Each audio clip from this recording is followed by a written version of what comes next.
de nuevo lo voy a presentar, ingeniero agrónomo Gonzalo Bravo. No, ya no tenés presencia, es gerente comercial de KWS, hace 25 años que viene a Uruguay, conoce Uruguay, nos conoce a todos, así que la charla de Gonzalo es un poco enfocado a mirar al maíz en el largo plazo. Y así que nada, Gonzalo, dale para adelante. Bueno, muchas gracias. Siempre es un placer estar acá. Y bueno, les cuento un poquito por qué surgió la idea de darle este título de una mirada de largo plazo a maíz, ¿no? Y un poco en la cocina, una confesión, fue el Congreso de Maizar hace poco tiempo, hace un mes y pico, y con varios compañeros, amigos, algunos paleoagrónomos, digamos los agrónomos de pelos grises, veíamos que en el Congreso de Maizar hubo 17 charlas sobre chicharrita.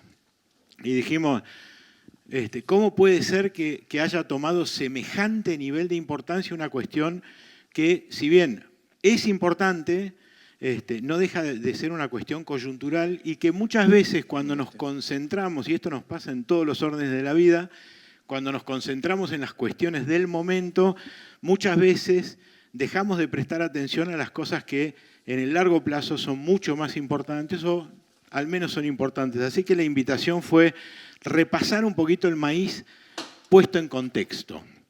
Y esto es válido no solo para la chicharrita, sino para muchas veces charlas con los productores.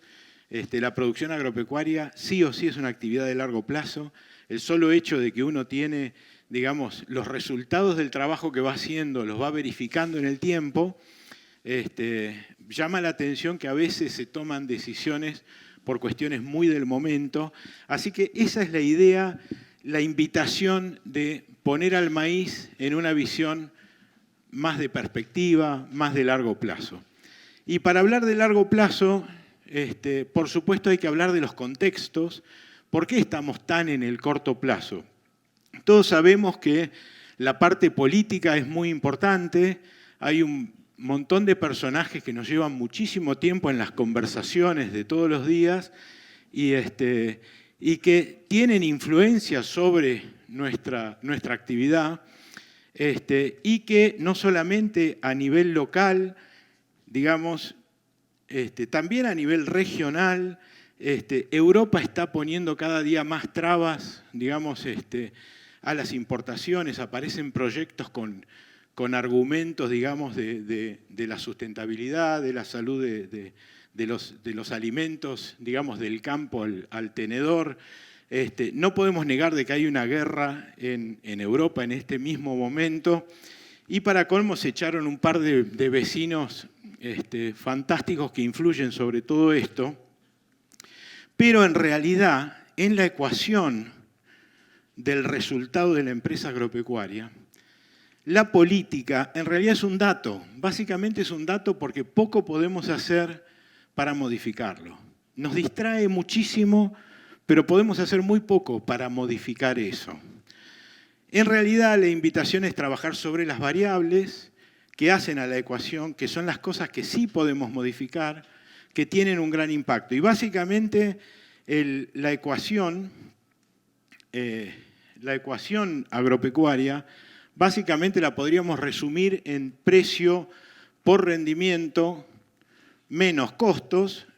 Eso es el resultado. Acá le agregué sostenido en el tiempo, porque cuando uno habla de producción agropecuaria, no puede hablar de un resultado puntual, sino que ese resultado tiene que ser sostenido en el tiempo. Sostenido en el tiempo, cuidando capital, básicamente. Y el capital fundamental es el capital tierra, el capital suelo. También hay que cuidar el capital vaca, digamos, el capital en general.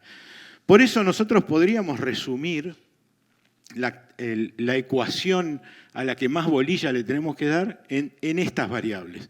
Precio por rendimiento menos costos igual resultado. Y con el condimento de los riesgos, que sabemos que es el riesgo mercado para lo que es el precio, el riesgo clima para lo que es rendimiento, de lo cual ya empezamos a hablar bastante hoy, y por supuesto la sustentabilidad, cuidar el suelo cuando hablamos a mayores plazos. Así que la invitación de esta charla muy cortita es empezar a repasar toda esta ecuación, poniendo al maíz en el eje del análisis. Cuando vamos a precios, ¿qué es lo que pasó en los precios? Los precios suben, bajan, escuchamos a los políticos, escuchamos a los contextos, mercados y demás, pero cuando uno analiza en un plazo más largo, acá tomé 30 años de precios al productor en Uruguay de distintos productos. Puse arroz, soja, maíz, trigo, cebada, carne de pollo, carne de vaca, leche. Y cuando uno analiza 30 años, estas son las tendencias, esa es soja, empieza a ver de que si bien hay subidas y bajadas continuamente, todas las tendencias son tendencias positivas. Esto quiere decir que en los últimos 30 años, en nuestro negocio, independientemente de variaciones anuales, hay un primer dato que tenemos. Los precios de los productos que nosotros producimos tienen una tendencia hacia arriba. Eso tiene muchísimo que ver y encuentra explicación en un cambio en el hábito alimenticio de los países asiáticos, básicamente China, también India, en donde hay un traslado, digamos, de comer prácticamente almidón a pasar a comer proteínas animales. Y eso nos asegura, y es un primer dato, que es súper importante. Por supuesto, uno ve las noticias, esto lo publicó Nicolás Lucich en El País hace una semana, que decía el por qué la soja había bajado, había perforado los $400, está en este momento en $380, eso es verdad. Ahora, la tendencia general, si miramos el largo plazo, es una tendencia positiva. Cuando ponemos cuál es la ecuación de margen bruto, acá gracias a los muchachos de Procampo me enviaron el informe de Sofoval para los costos y los precios que se estaban pagando los distintos productos. Acá está maíz de primera, se ve muy poco. Alguno podrá pensar que es a propósito, pero no. Esto es maíz de primera, esto es maíz de segunda, esto es soja y esto es sorgo. Cuando uno analiza, cada uno tiene el margen bruto según el rendimiento, que está acá, y a su vez tiene dos columnas, campo propio o campo alquilado, para ponerle un valor a la tierra. El valor del campo alquilado fueron 8 quintales de soja, así que da arriba de los $300 por hectárea. Pero lo que quiero traer es que a los rendimientos promedio, que son estos que están en negro, 7.200, 5.700, 2.700 y 4.200, a los rendimientos promedios del Uruguay, los márgenes al productor son márgenes positivos, son márgenes interesantes. ¿Qué pasa? Venimos de 2 años con una situación climática, con una sequía extrema, y hemos tenido malos resultados. Sin embargo, cuando nos sentamos a planificar, en este contexto de mercado, los márgenes son márgenes interesantes. Por supuesto, sabemos que esto, la actividad agropecuaria se parece muchísimo al juego de saltar la soga. Es una actividad en la cual es muy difícil entrar, igual que saltar la soga, es muy difícil salir, y todo el tiempo en el que estemos en la actividad hay que estar a los saltos, ¿no? Caso contrario, se termina perdiendo. Venimos de este año horrible, y por lo tanto el planteo es ¿por qué hacer maíz? Cuando empezamos a mirar y le ponemos faros largos a la actividad, esto es muy interesante, estos son rendimientos promedio de Uruguay en los últimos años. Y acá tienen, el maíz es esta de acá, ¿no es cierto?, que tiene una pendiente positiva, el sorgo está planchado y la soja está planchado. Lo que estamos viendo es que en el Uruguay no solamente se incrementó el área, y esto probablemente es uno de los motivos por los cuales se incrementó el área, el rendimiento de maíz en Uruguay viene en una pendiente súper interesante. ¿Cuáles son los motivos? Bueno, por supuesto hay mejoramiento genético, hay un enorme avance en agronomía, en el ajuste agronómico de los cultivos, ajuste en fechas de siembra, ajuste en densidades, ajuste en fertilizaciones. El evento Víptera claramente vino a ayudar en esto, altos márgenes. El caso del sorgo, en realidad, si bien la comparación no es muy justa porque el sorgo va quizás a lotes mucho más pobres. Claramente el maíz fue incluso a ocupar muchas áreas que antiguamente eran áreas de sorgo. ¿Por qué? Por el mejoramiento genético, por el trabajo que han hecho los mejoradores, incluso en levantar los pisos de rendimiento de sorgo, hacer el piso de rendimiento del maíz, incluso en terrenos más deficitarios, y lo han ido convirtiendo no solamente en un cultivo productivo, sino en un cultivo seguro, un cultivo en el que no se progresó mucho en los techos de rendimiento, pero sí se progresó muchísimo en los pisos de rendimiento. Es decir, ese resultado aleatorio que había siempre en los cultivos de maíz cada vez se fue transformando más en comentarios en los que uno decía, che, ¿cómo te fue con el maíz? Y mal, saqué 3.500 kilos. Cuando en realidad no deja de ser un dato importante. El caso de la soja está bastante quieta en rendimiento. Sabemos que hubo un incremento muy importante en la superficie de soja en Uruguay hace algunos años, pero los rendimientos han sido bastante inestables en el tiempo.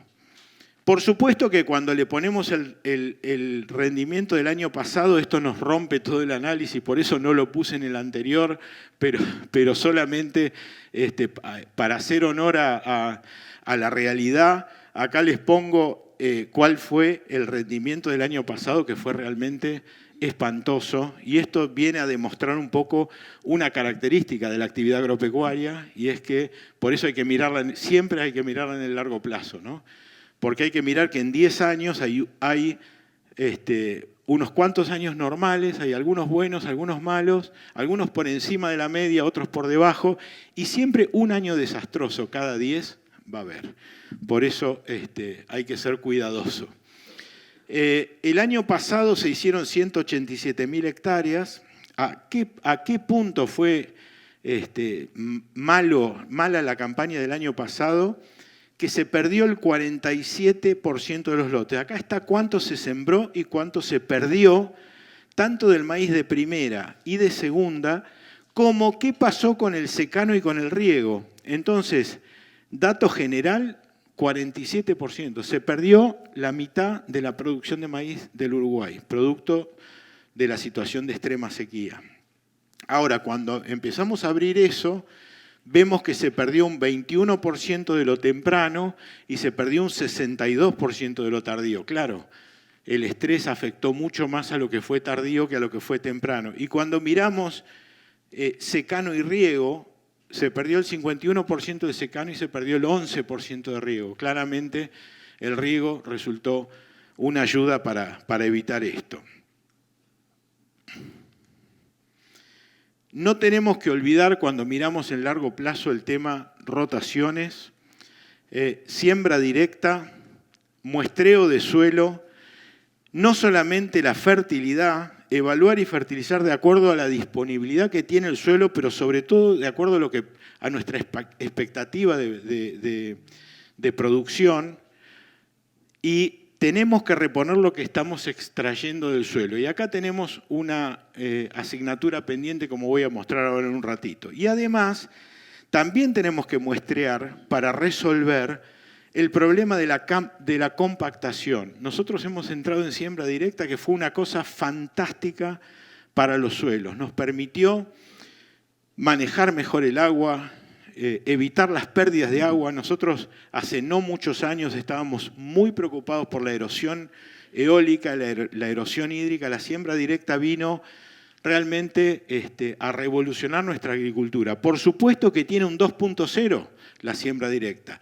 Empiezan a aparecer capas compactadas subsuperficiales que hay que no solamente muestrear, sino que hay que resolver. Uno está yendo hoy a campos manejados bien técnicamente y lo que se encuentra, cuando dice, ¿qué le pasará al cultivo? ¿Qué le pasa a este híbrido, a este otro?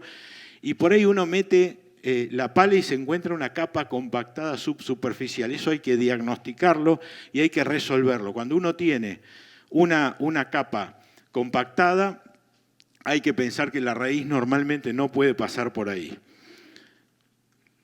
Por eso es que hay que evaluarlo. Hay que evaluar la compactación, hay que evaluar la fertilidad también.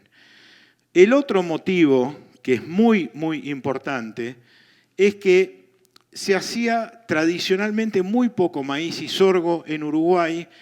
Para el año en el que empezó a crecer la soja, acá tienen ustedes la relación que hay de hectáreas de soja por cada hectárea de sorgo más maíz. Y esa relación se fue empeorando, empeorando, empeorando, hasta haber llegado a un máximo de 11 hectáreas de soja por cada hectárea de sorgo y maíz. Y esto es muy grave para el suelo, porque el soja, y créanme que nosotros lo vimos en Argentina, es un tema gravísimo para el suelo. No estamos dejando prácticamente nada, no estamos dejando rastrojo en superficie. La recirculación de nutrientes es muy pobre, como vamos a ver ahora, y en Uruguay habíamos llegado a esta tendencia hasta acá, hasta que afortunadamente la cosa empezó a cambiar y empezó a mejorar esta relación, empezó a bajar la cantidad de hectáreas de soja por hectárea de maíz más sorgo.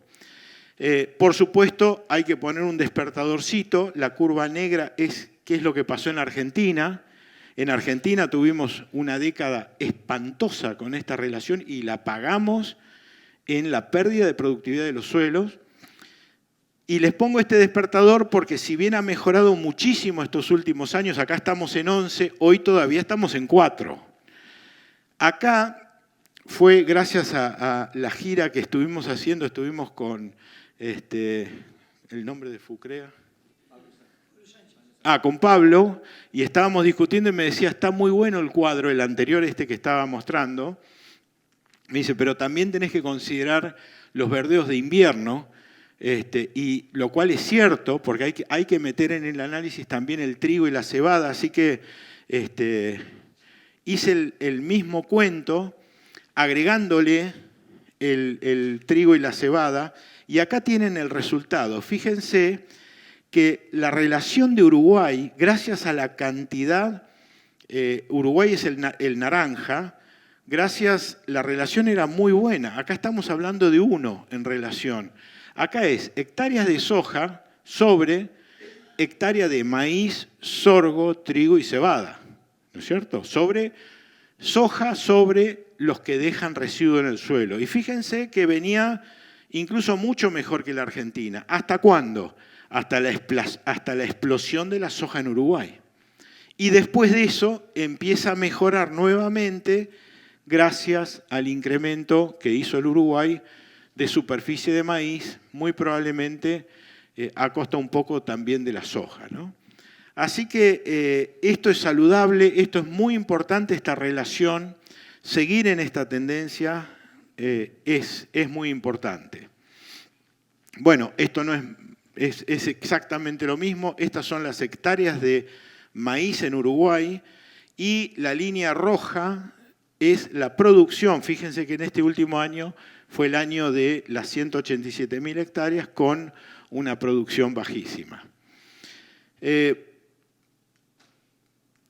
Ahí tienen la mala... Bueno, esto es lo que pasó en Argentina. Hoy les decía por qué hay que cuidar esa relación que estamos hablando a nivel de rotación en general, porque hay que cuidar las rotaciones y hay que cuidar ese negocio puntual que es tan atractivo para en un año virar. Me está pasando ahora en varias recorridas en Argentina, productores grandes, tipos de 1.500 hectáreas de maíz, que los voy a ver y me dicen, no voy a hacer maíz, este año no hago maíz. Bueno, esto es la superficie de cereales en la línea azul desde el año 1940 hasta ahora, hasta el 22-23.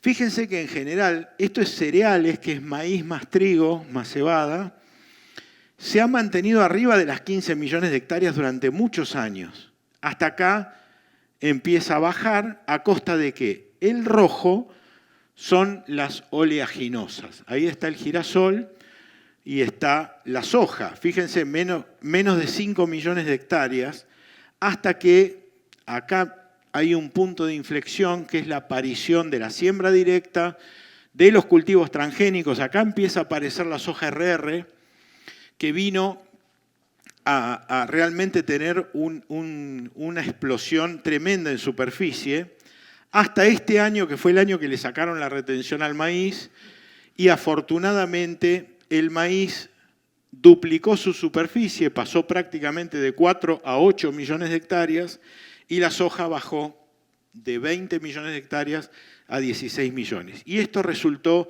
realmente muy saludable para los suelos. Por eso es que hice esta relación, porque peligrosamente en Uruguay, con esa expansión tan grande, cuando llegaron casi a 1,5 millones de hectáreas de soja y con tan bajos niveles de maíz, me parecía muy poco sostenible en el tiempo. ¿Por qué tenemos que hacer maíz también? El maíz tiene un efecto positivo, no solamente en su propio cultivo, sino que además cuando uno hace soja sobre antecesor maíz, saca 300 kilos más por hectárea de soja. Estos son datos de CREA de Uruguay. Antecesor soja, antecesor pradera, antecesor maíz, durante varios años, el promedio es que la soja que se hace encima de un maíz rinde 300 kilos más. ¿Y a quién le ponemos ese beneficio económico? Nos ponemos contentos en el cultivo de soja, pero eso fue gracias al maíz. Y probablemente ese maíz no nos dejó plata, pero nos está dejando 300 kilos por hectárea en el cultivo subsiguiente. Esto es un dato súper interesante. Lo traigo, si bien es en Chaco, en el CREA Charata, la asesora de este CREA hizo este trabajo promedio de 12 años. Les digo, esto está validado, esto no es científico. Ustedes van a ver rendimientos ahí, no es un ensayo, no es científico, no es parcela. Estos son 19 campos, o sea que realmente es un CREA muy grande. Son 19 campos durante un periodo de 12 años y ella separó los lotes de soja en los que vienen en lotes con un 50% de maíz en la rotación, un 33% o menos del 25% de maíz en la rotación, que consecuentemente tienen más de 8 toneladas de materia seca de rastrojo, entre 6 y 8 y menos de 6 toneladas de rastrojo por hectárea. Y fíjense que la soja rinde 3.000 kilos, 2.800, 2.500. Acá realmente hay un 18% más de rendimiento en los lotes que tienen más maíz en la rotación. Y además, tan importante como eso, fíjense este dato, el desvío estándar es la variación entre años en promedio de los rendimientos. Es decir, cuán estable o inestable es el rinde. Cuando tenemos mucho maíz en la rotación, 50%, tenemos 23% de desvío. Y ese 23% de desvío prácticamente se duplica a 42% de desvío cuando tenemos poco maíz en las rotaciones. Por eso es una invitación a pensarlo en el largo plazo. Y justamente trayendo el dato de Chicharrita y todo lo que las recorridas y el monotema que estaba comentando Fernando, que estamos hablando todo el día de Chicharrita, traigo el ejemplo de Safrinha de Brasil. Brasil, hace poco tiempo, realmente nosotros estamos en Brasil desde 2012, se hacían 12 millones de hectáreas de maíz, ahora se hacen arriba de 22 millones de hectáreas. Todo el crecimiento, esto es Zafra y esto es Safrinha. Les cuento para los que no están muy familiarizados. El cultivo de maíz en Brasil se hace en dos momentos. Lo que se llama zafra es la siembra de octubre, que es el maíz que hacemos nosotros. Se hace en los estados del sur y se siembra en el mes de octubre y es un cultivo de verano perfectamente normal. La safrinha es en los estados más del norte y más del centro, Minas Gerais, Mato Grosso do Sul, Mato Grosso y demás, ahí siembran soja en octubre, ¿no es cierto? Cuando cosechan la soja en el mes de enero o febrero, ahí plantan maíz, ¿sí? Es un maíz que rinde menos, es un maíz en el que se invierte menos y fundamentalmente es un maíz que se cultiva en el paraíso de la chicharrita. O sea, todas las condiciones que dijo Fernando hoy, ahí se dan perfectamente, o sea, el paraíso de la chicharrita es la safrinha de Brasil. ¿Qué hicieron los productores brasileros? ¿Dejaron de hacer maíz? Miren lo que es la evolución de la superficie de maíz de safrinha en Brasil. ¿Por qué lo hicieron? Por supuesto, le meten, bueno, ya se habló hoy, 8 o 10 aplicaciones de insecticidas y demás. ¿Tienen rendimientos extraordinarios en la safrinia? Y la verdad que no, sacan 5 o 6 mil kilos en años buenos. ¿Por qué lo hacen? Porque les sirve a nivel del sistema, por el impacto que tiene el maíz en esa soja que se hace en forma siguiente a lo que es el maíz. Por supuesto que este efecto benéfico del maíz también se verifica en las colzas que se hacen sobre maíz de primera y en otros. Por eso es que siempre tenemos que tender a mirar qué pasa en la rotación y en el largo plazo. Y no podemos exigirle a cada cultivo en un año en particular, con todo ese contexto, que nos dé un resultado óptimo siempre. Tenemos que, así como se tiene que fertilizar la rotación y no puntualmente un cultivo, esperando un resultado, dar un golpe de gracia y tener un resultado milagroso, hay que fertilizar el campo pensando en la rotación. También hay que analizar los cultivos en ese contexto. Esto es cuánto consume cada uno de los cultivos, maíz, sorgo y soja, de nitrógeno, fósforo, potasio, calcio, magnesio, azufre. No pretendo que retengan el número, pero al lado puse cuál es la extracción, es decir, cuánto se lleva el camión en la portera del campo, cuánto se lleva cuando nos llevamos el producto. Esto maíz, aclaro que es grano, cuando es silo, esto es mucho peor, es decir, extrae bastante más, porque no solamente nos estamos llevando el grano, nos estamos llevando muy buena parte de la planta también. Esto es por tonelada, este dato me dice poco. Cuando yo le agrego acá los rendimientos promedios de Uruguay, 6.203, 4.000 de sorgo y 2.229 de soja, y en un tremendo artilugio matemático, multiplicando lo que se lleva por tonelada por el rendimiento, me da cuánto absorbe por hectárea, ¿no es cierto?, cada uno de los cultivos, pero más importante de todo es cuánto extrae, cuánto nos estamos llevando. Acá hay una curiosidad técnica, ¿no? Es decir, uno dice, soja me quedo tranquilo, es una leguminosa, fija nitrógeno, qué bueno, estoy mejorando el suelo. 123 kilos se lleva más que el maíz. O sea que esto es una invitación a pensar que tenemos que reponer todo esto que nos estamos llevando. Acá nos la pasamos discutiendo, che, tal variedad me dio tanto, me dio esto, me dio lo otro, y estamos en una situación de cultivos subnutridos, hablo por Argentina, también hablo por Uruguay, estamos en una situación de cultivos subnutridos. Este es un tema que tenemos que analizar. Y además, acá tienen cuánto estamos reponiendo de fertilizante. Esto es un informe que salió hace poquito, es en Argentina, no lo encontré para Uruguay, me imagino que debe ser bastante parecido.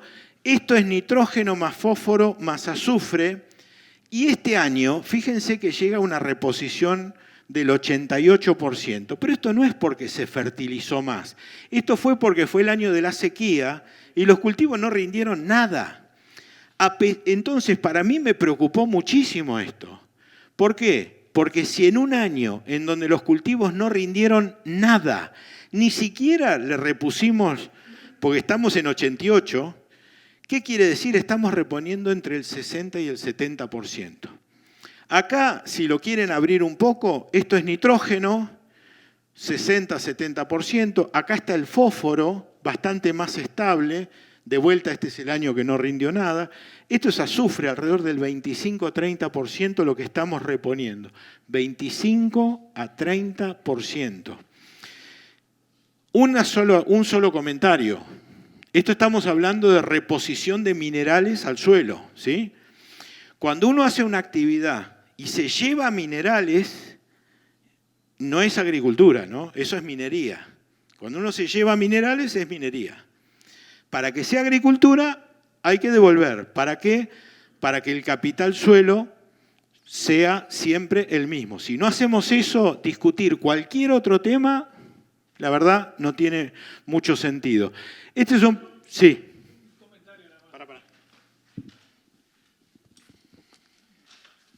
Para reforzar lo que estabas comentando sobre el tema nutrición, que me pareció muy interesante, en la experiencia que tenemos nosotros, en particular con Agroenfoque y con clientes nuestros, una de las cosas que hemos visto este año, lo estamos viendo en los suelos con todo lo que se lavó por la lluvia de nitratos y de azufre y de otros nutrientes, que hay una ventana de la nutrición que a veces no le ponemos foco porque estamos viendo la extracción total de nutrientes, estamos viendo la chacra, estamos viendo el año, y es la ventana del arranque, el inicio del cultivo.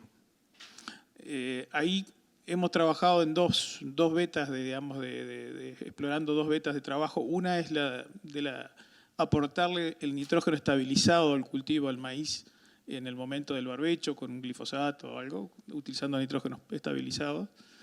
Y la otra es la utilización de fertilizantes más completos y más solubles, con más disponibilidad en la línea. Las dos cosas nos han mostrado, y hay colegas acá que están presentes que lo vienen usando, que eso genera una uniformidad de nacimiento. Hoy se hablaba de la chicharrita y la necesidad de tener cultivos uniformes para hacer aplicaciones uniformes. Pero ya agronómicamente, como decías vos al inicio de la charla, tener cultivos estabilizados uniformizados, genera un potencial de rendimiento de piso que en el maíz, por el ciclo que tiene y por lo acelerado que es, genera un diferencial. No sé si opinás lo mismo. 100% de acuerdo. Incluso lo que nos asegura, es muy difícil relacionarlo eso con rendimiento, porque después el rendimiento va a depender de otros factores. Lo que sí se relaciona muy positivamente es ese tipo de acciones con un cultivo con buena exploración de raíces, muy parejo, folioso y en crecimiento vigoroso. Y eso sí se relaciona finalmente después con rendimiento. Así que coincido 100%, está en línea con eso, está absolutamente en línea.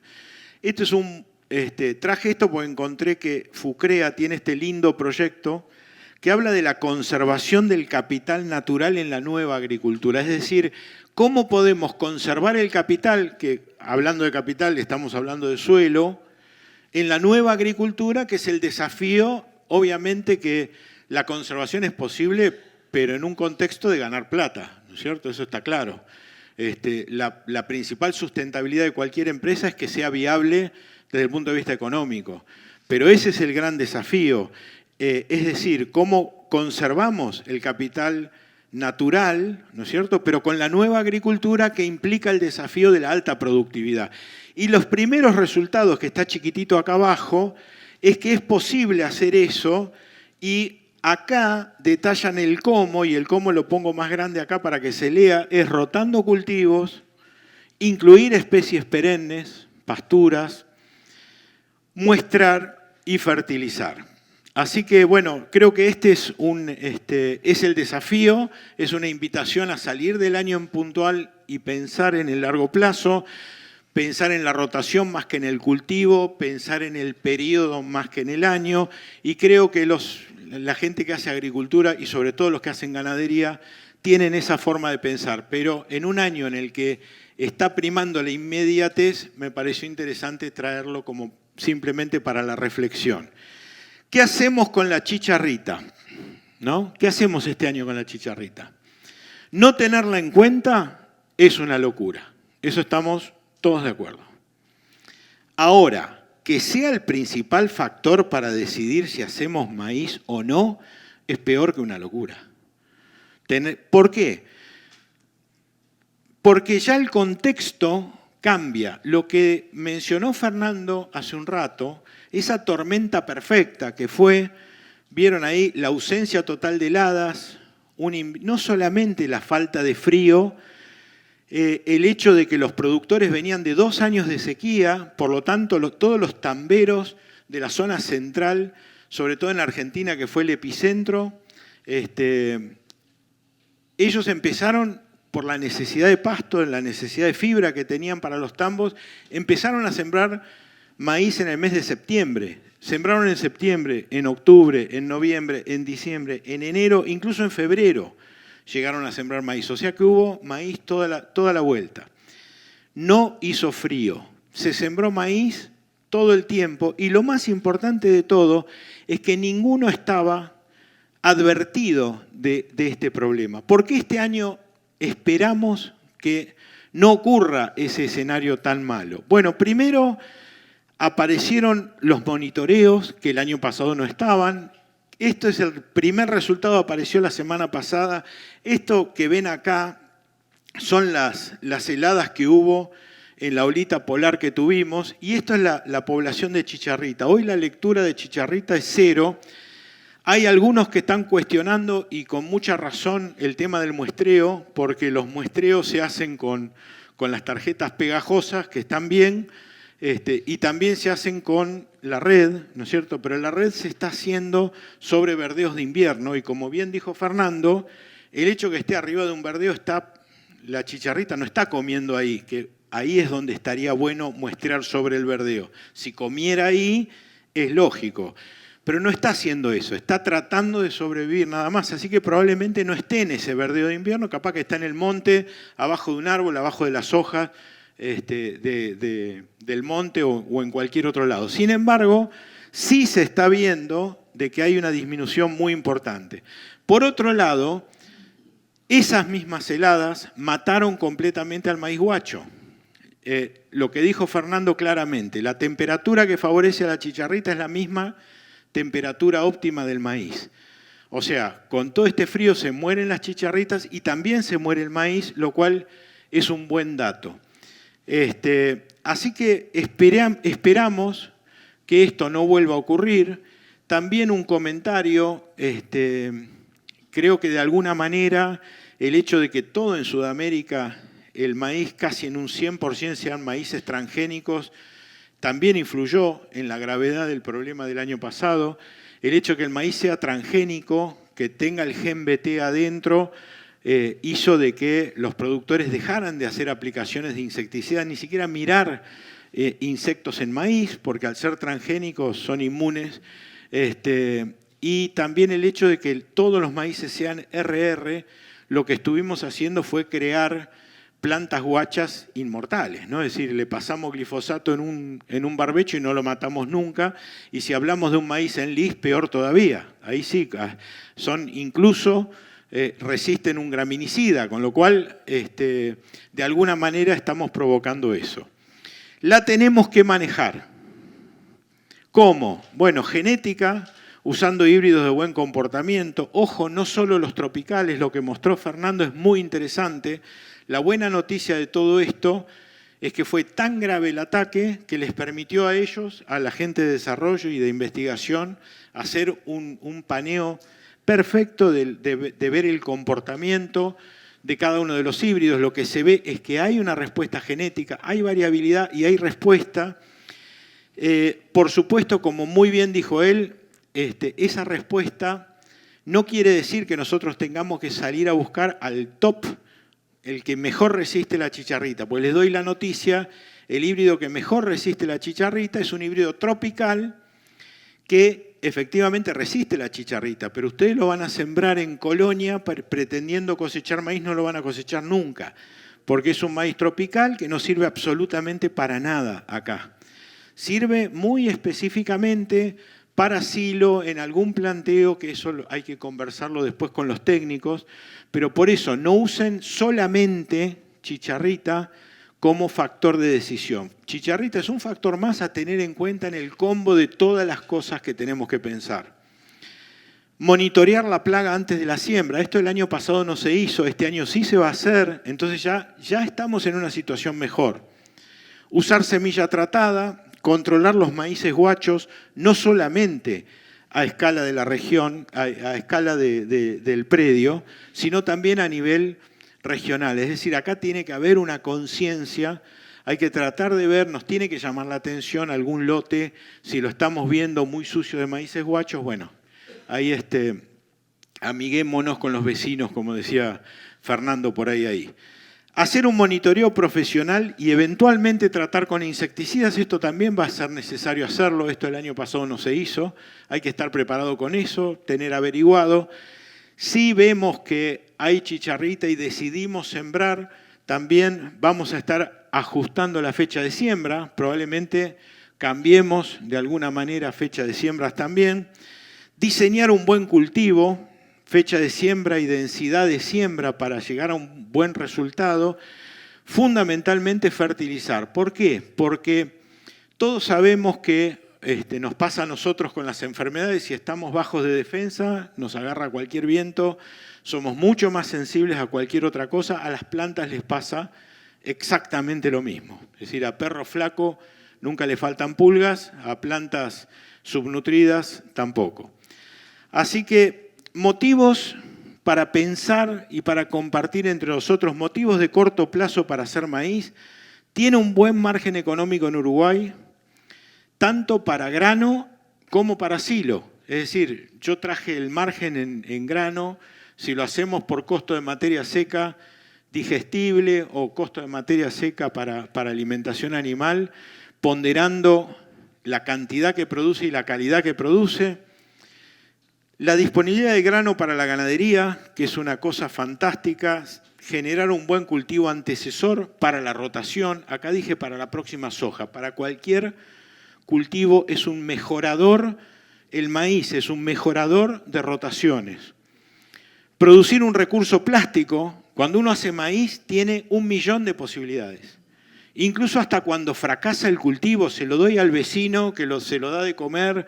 El tambo, cuando produjo menos, habla con el vecino que encima tiene bajo rendimiento y le van a cargar mucho costo al flete, esto, el otro, se ponen de acuerdo, se lo venden al vecino. Bueno, tiene una serie de posibilidades por ser un cultivo muy plástico. A mediano plazo asegura una rotación de cultivos que es muy saludable para el suelo, asegura la estabilidad financiera de la empresa y contribuye a proyectos agrícolas ganaderos muy estables. Donde hay maíz en la rotación son modelos siempre más estables.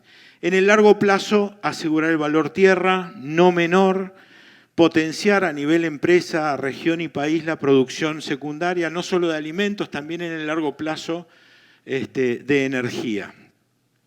Así que a modo de resumen, es un cultivo rentable, plástico, estable y la proporción en el Uruguay, en el área agrícola uruguaya, es baja.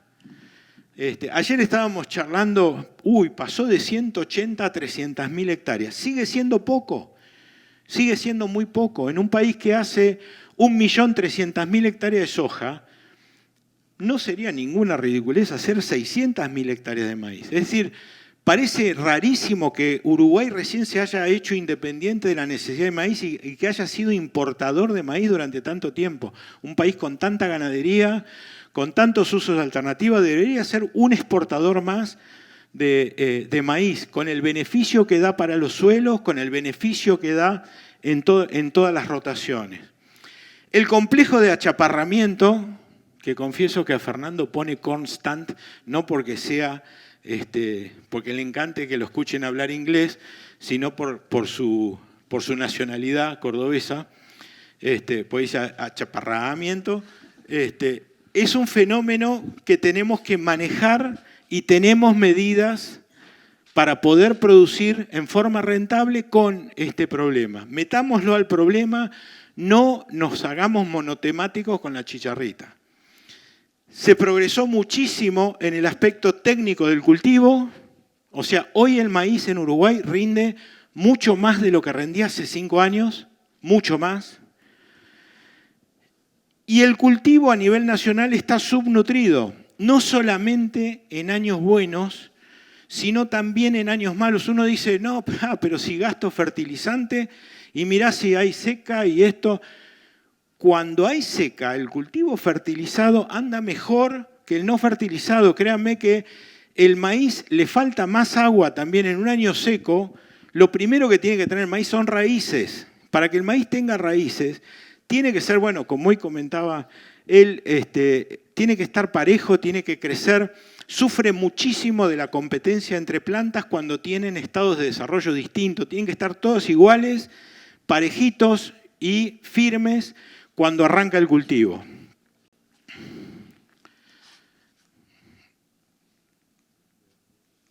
Así que, bueno, yo por mi parte, hagan maíz, me parece fantástico. Era lo que lo que venía a comentarles. Bueno, con muchísimo gusto, cualquier comentario de ustedes es bienvenido, o consulta, o lo que quieran. Dale. ¿Dónde está el...? Hablamos del maíz de grano y maíz de silo, ¿no? Y cuando se habló de la chicharrita siempre se habló del tema de maíz para grano. Sí. La incidencia desde el punto de vista productivo, desde el punto de vista de la ecuación económica, Sí. ¿afecta de la misma manera la chicharrita en el maíz de grano que en el maíz para silo? No sé, se lo voy a dar a una persona que tiene mucha más autoridad que yo para responder esa pregunta. Pepe, danos una mano. Me Presentate, pusiste en un compromiso. Un amigo. Depende qué es lo que busques en el silo. Si busca fibra o grano. Si busca una dieta de alto almidón, es muy probable que te afecte. El precio, cuando se habla de la ecuación básica que decía, precio, rendimiento, costo y resultado. O sea, yo no sé, digamos, Pero va de vuelta. ¿Cómo midas vos ese silo? Si vos medís, y una de las cosas que dijeron hoy es digestibilidad por hectárea o almidón por hectárea o cuánto es el costo de ese almidón que vos tenés en el silo, ahí sí te va a repercutir. O sea, es tan igual importante como en el grano. Depende el fin que vos tengas con ese silo de maíz, primero que nada. Igual, Pepe, a ver si estás de acuerdo. El cultivo rinde menos, pero rinde menos en cantidad, pero mucho menos en calidad. Sí. Con chicharrita. Tal cual, pero además los hileros en general tienen otra tolerancia, que eso la parte genética también te lo da. Porque en general vienen a veces con cruzamientos, por eso creo que la gente que está en los semilleros lo sabe más. no, pero preguntaba por el hecho de decir, bueno, tenemos dos maíces. Sí. Tener el concepto maíz, de repente puede ser menos maíz de grano, pero se puede crecer el área no conozco ese cultivo, me pregunto para... No, Sí. puede ser una gran alternativa, puede ser. el área total de maíz en el complejo que él decía como área, y de repente está más volcado hacia una actividad que hacia otra. De todas maneras, creo que eso es parte de la plasticidad del cultivo. Hay mucho productor que es mixto. Hay algunos que ponen el maíz solamente para ensilar, otros solamente para cosechar porque no tienen una pata de ganadería, pero al menos lo que pasa en Argentina, hay muchísimos productores mixtos y que siembran maíz y después pican lo que van necesitando y si el año es bueno, por ahí pican menos y dejan más para cosecha. Esa flexibilidad es parte de la plasticidad del cultivo, pero lo que decís es verdad, es probablemente en este contexto hay que pensarlo de las dos actividades en conjunto. ¿Está bien? Y es clave lo que hablabas tú de la calidad del silo, porque al tener cultivos que se hacen dentro del lote, vos veías que cambiaba eran distintos fenotipos, y eso la calidad del silo te lo canta. Ahí es más por el hecho de la calidad y no tanto en la cantidad. Por eso es fundamental a dónde va ese silo. No, y lo que pasa es que también se convierte en un silo impredecible. A veces vos tenés silos que decís, esto es para tal rodeo, el rodeo de máxima, este silo que tiene más fibra, menos almidón, se lo destino al otro. Y resulta cuando adentro del silo te encontrás baches, eso lo ves en la producción, bueno, lo vimos en Argentina, que no lo terminamos de conversar recién, pero en Argentina lo que les estaba pasando en este año de chicharrita era que le estaban destinando a las vacas de punta un determinado silo que se espera que tenga una calidad pareja y de repente de un momento para el otro les caía la producción y tenía que ver con la calidad.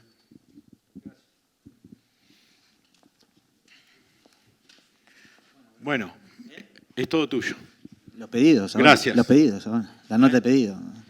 Bueno, no sé si vieron, no hay paredes acá, ¿no?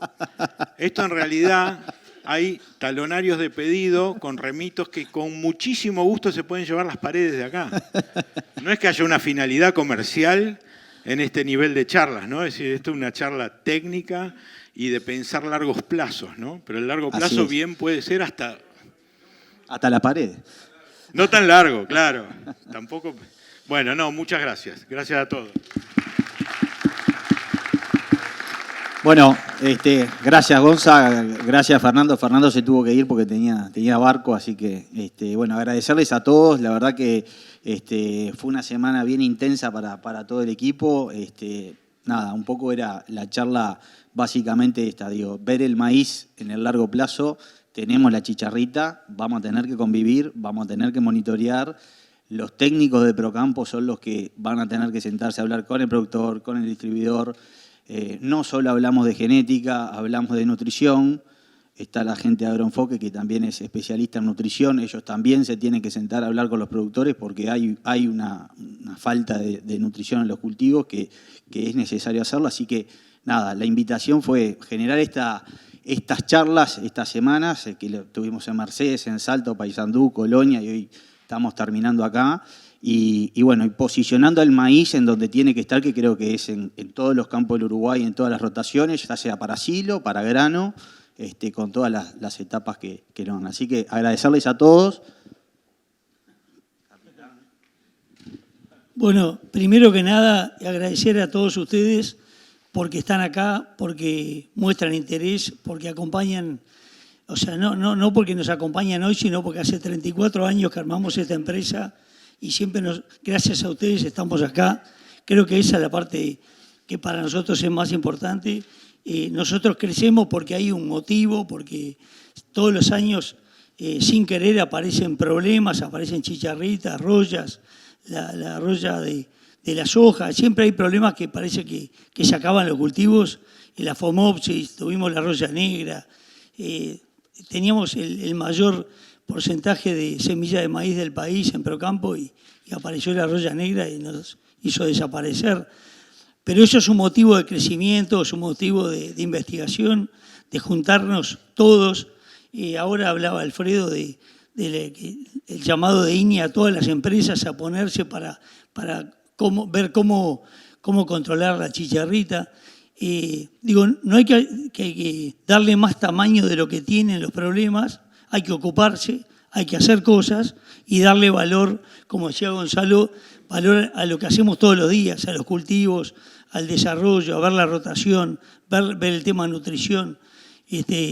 Hemos tenido 1 millón de discusiones a nivel de campo con técnicos nuestros, con productores, y de repente dice, che, le aplicaste nitrógeno y no, salía caro, ¿viste? O sea, los cultivos crecen porque le damos de comer. Pero yo lo único que quiero es agradecer a todos ustedes, agradecer especialmente a KWS, que hace más de 25 años que vamos caminando juntos y hemos hecho un desarrollo muy importante que nos permitió tener todas las paredes naranja porque nos quedaron ahí bolsas para arrancar la zafra, pero que realmente es un orgullo para nosotros poder estar acá sabiendo que ustedes están siempre acompañándonos. Así que muchísimas gracias.